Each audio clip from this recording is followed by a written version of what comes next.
BBC news আন্তর্জাতিক সংবাদে আপনাকে স্বাগতম। শুরুতেই সংবাদ শিরোনাম, এরপর বিস্তারিত। ইরানে সীমিত আকারে হামলার কথা ভাবছেন ট্রাম্প। বিক্ষোভে ৩২,০০০ মৃত্যুর দাবি ট্রাম্পের, প্রমাণ চাইল ইরান। আফগানিস্তানে ড্রোন হামলা চালাল পাকিস্তান। রাশিয়ার ক্ষেপণাস্ত্র উৎপাদনকারী কারখানায় হামলার দাবি ইউক্রেনের। এতক্ষণ শুনছিলেন সংবাদ শিরোনাম, এখন বিস্তারিত। আপনি যদি মুসলিমদের পাশে থাকতে চান তাহলে ভিডিওতে লাইক করে চ্যানেলটি অবশ্যই সাবস্ক্রাইব করে দিবেন এবং কমেন্টে জানিয়ে দিবেন আপনার মূল্যবান মতামত। এখন বিস্তারিত।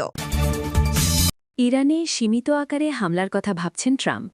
ইরানের পারমাণবিক কর্মসূচি নিয়ন্ত্রণে একটি চুক্তিতে আসার জন্য দেশটির নেতাদের উপর চাপ সৃষ্টি করতে সীমিত আকারে সামরিক হামলার কথা বিবেচনা করছেন মার্কিন প্রেসিডেন্ট ডোনাল্ড ট্রাম্প।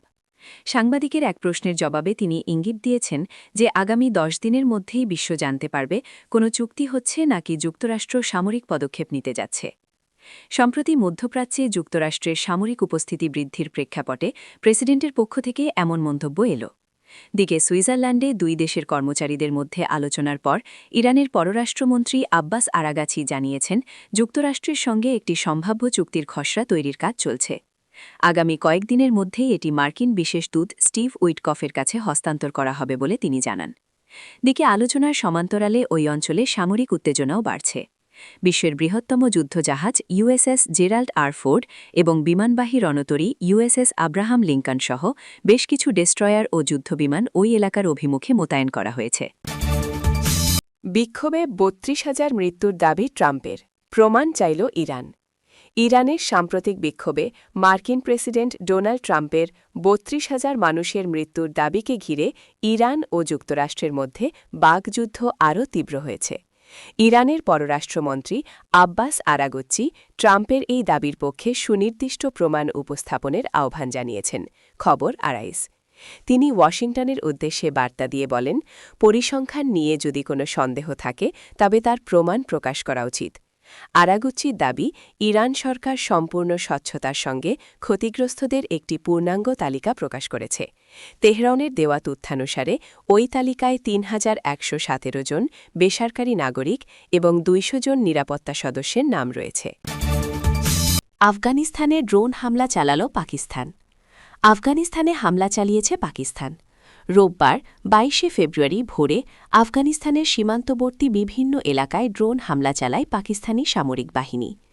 পাকিস্তানের এই হামলার ব্যাপারে এখন পর্যন্ত কোনো মন্তব্য করেনি তালেবান সরকার।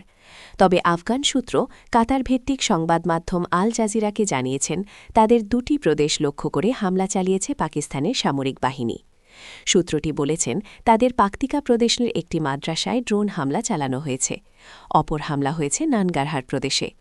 পাকিস্তানের তথ্য ও সম্প্রচার মন্ত্রণালয় এক্সে এক বিবৃতিতে বলেছে, তাদের সেনাবাহিনী গোয়েন্দা তথ্যের ভিত্তিতে সন্ত্রাসী গোষ্ঠী তেহরিক-ই-তালেবান পাকিস্তান টিটিপি ও এর সহযোগী সংগঠনের 7টি গোপন আস্তানা ও ক্যাম্পে হামলা চালিয়েছে।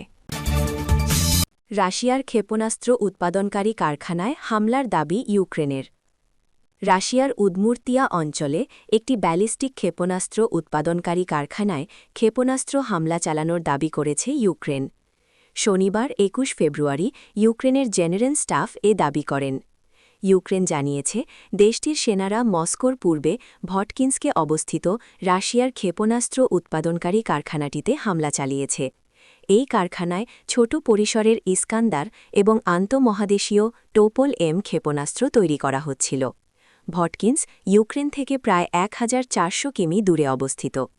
ইউক্রেনের সেনারা সামাজিক যোগাযোগ মাধ্যম টেলিগ্রামে দেওয়া এক বিবৃতিতে জানিয়েছে, তারা দেশীয়ভাবে তৈরি ও ভূমি থেকে উৎক্ষেপণযোগ্য ফ্লামিঙ্গো ক্রুজ ক্ষেপণাস্ত্র ব্যবহার করেছে।